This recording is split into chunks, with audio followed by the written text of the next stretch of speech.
Now, hi, here I am again. Today's video is going to be a special one because it's going to be a story telling.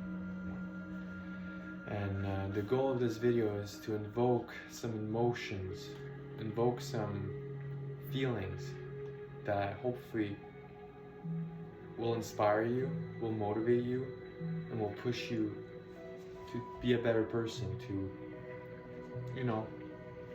push forward in life. Just like it did to me. Every time I read this, it creates emotions that just propulse me further in life. So here we go. This story takes place in an away competition in Etobicoke, a city in Ottawa. It is a long course competition and one that we have shaved and tapered for. One that meant a lot for some of us, including me, because it was the last competition we had to qualify for a provincial standard June that year. My first event, 400 meter freestyle. The cut for it was 4:16.10. I ended up going 4:16.23. After celebrating it in the water, thinking I got it, I was so upset to hear it from Matthias, one of my close friends, that I have missed it by 13 milliseconds. The wave of emotion were incomparable to what I felt in any other meet of my career, including till this day. I moved on and locked my eyes into the following event, the 200 meter freestyle. This was no ordinary race either, because not only I was close from the cut, but I also was racing one of my teammates, David Narducci. We had a friendly competition between each other in this event. The cut for it was not impossible, but definitely not easy. 1:59.57. I ended up going 2 flat .13, missing it by 56 milliseconds. Half a second.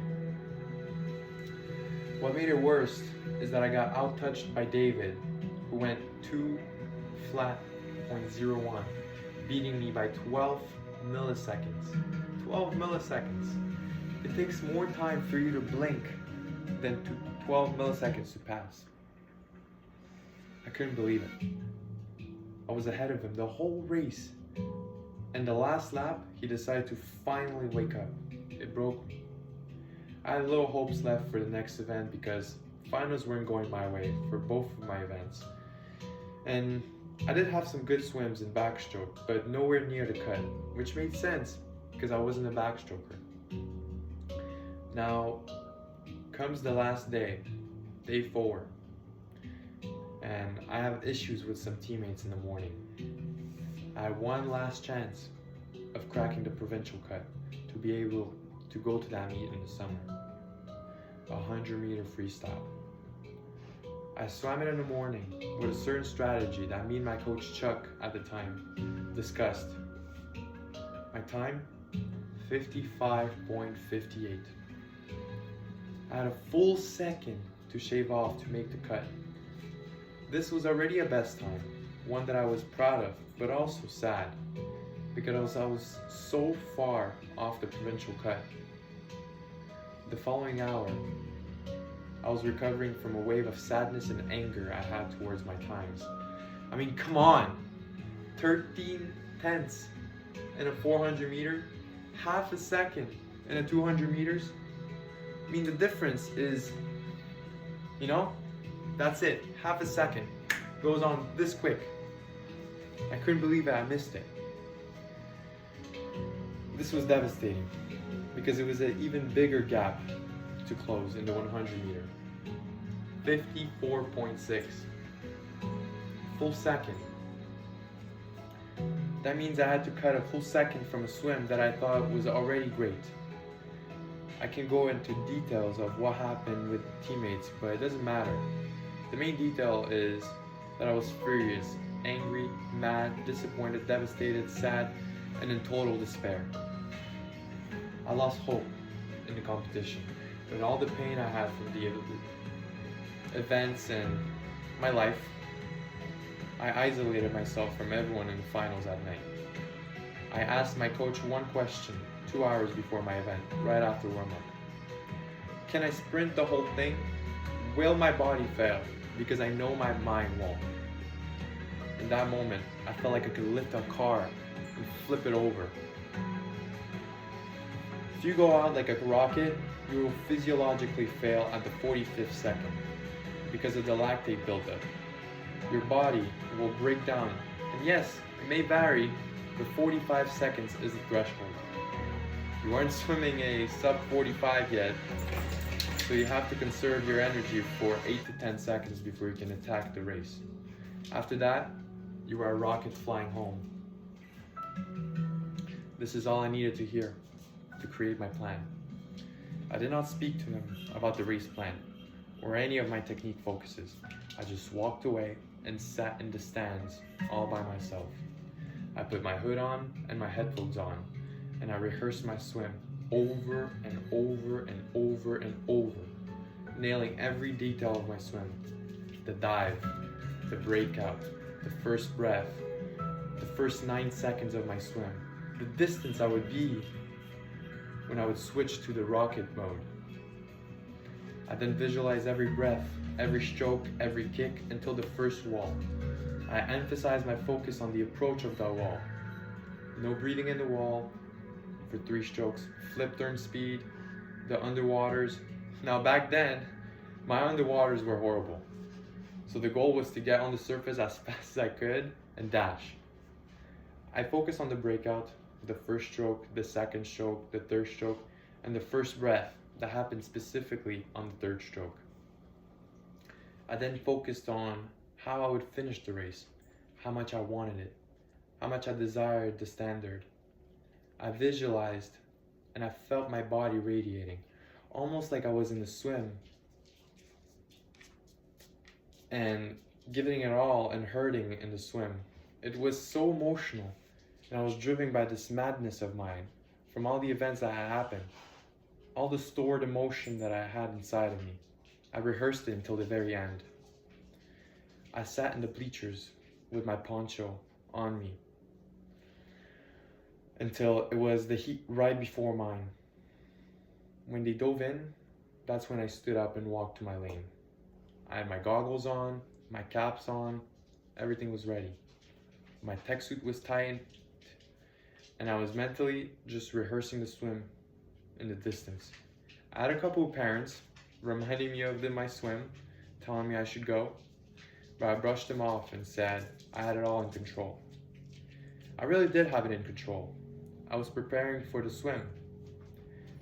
Now as I'm walking to my lane, they're ending the previous heat.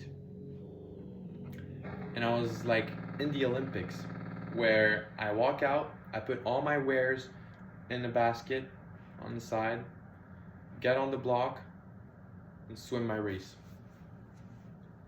54:38. Till this day, my best 100-meter freestyle long course race. That race was executed to perfection. The dive, the breakout, the switch to rocket propulsion mode, the flip turn, the underwater. I remember till this day the exact feeling I got when I pushed off that wall. It was a feeling of adrenaline that pushed me to finishing the lap to my fullest ability. I ended up taking a breath on the 4th stroke, a business decision. I gunned it home, and when I finally touched the wall and saw my time, my soul was illuminated, filled with lights. All the hard work paid off at the end, at the very end. Just like an anchor in a relay, I clutched at the very end, and I had one more swim left. That was my last swim. I dropped 1.2 seconds off my best time in the morning, all because I had belief in myself. I had such confidence and pain stored in my swim. I felt like that guy in the swim. I felt like that guy before my swim, and I felt like that guy after my swim. When I feel like that, there's nothing that can stop me. I am laser focused into swimming, no outside thoughts, just focused, and maybe some boost of anger to push me even more during the swim, but ultimately, nothing that would sway me off my path. I was confident, and that's what helped me focus. Why am I telling all this? I wanted to make this a lesson for me and everyone who's listening. More than that, I wanted to show to myself that I can do this, that we can all do this, that I didn't win because everything went right. I won because I didn't break when everything went wrong. I found strength within, and I channeled it into the next set of actions. This is ultimately what I'm trying to say, that no matter how bad, no matter how shit of a position you're in, you can always choose to either procrastinate, not do the right action, or you can look at your chess pieces, your chessboard, and say, yeah, I lost my queen, or I lost my bishop, but did I lose my king? Did I lose the game? Is it a checkmate? No.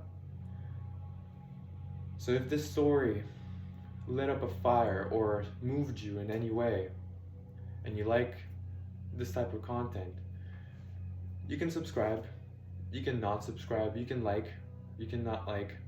It's up to you, it's free. I'm doing this to inspire people, I'm doing this for myself and for you guys, and I'm only getting better, at these videos. So yeah, if you liked it, enjoy what's coming. And with that, I want to wish you guys a very good day, a very good night, a very good morning, wherever you are, whenever it is. And yeah, peace.